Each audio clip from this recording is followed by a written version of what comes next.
Chapter 5 of Caroling for Cash, Breakfast in Media. Traveling east on Bent Creek, we just approached Metzgers' long driveway. A Mercedes station wagon passed us. It stopped and backed up, and the passenger window rolled down.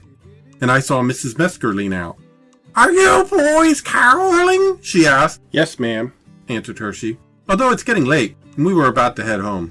"Oh, how quaint! Won't you please carol at our house? It'd be such a festive treat for Stookums and the boys," Mrs. Metzger pleaded. As she spoke, the rear window slowly wound down, and there in the rear car seat sat Kurt Metzger with the most sinister grin. "Another time. It is so late," Hershey reiterated. A low voice came from the driver's seat. "Boys, make my wife happy, and I'll slip you a 6. "Oh, maybe just a song or two," Hershey replied. Mrs. Metzger nodded gracefully, and the car turned down the driveway and parked next to the huge house. We followed. $6 whole for one house!" I exclaimed. I was scared, but excited about the cash. "I don't know. What about Metzger?" worried Frank. "Oh, he's not going to do anything in front of his parents," Hershey reassured. "Yeah, not in front of his parents," I repeated. The caroling was eerie. The whole time, Kurt stared at Hershey.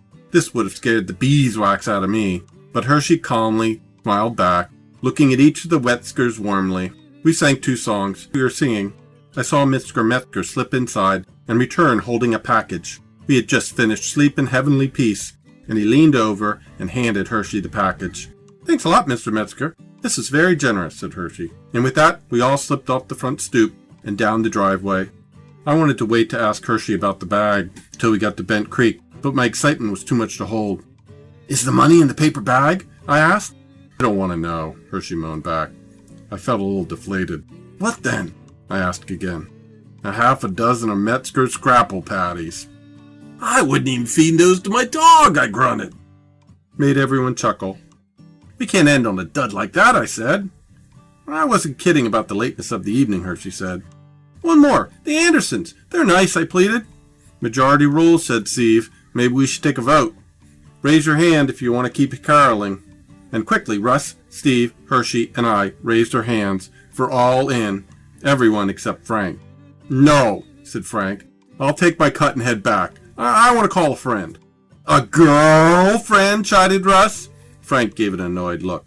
"Sure," said Hershey. And Hershey reached in the cup and grabbed $1 and started to open the package.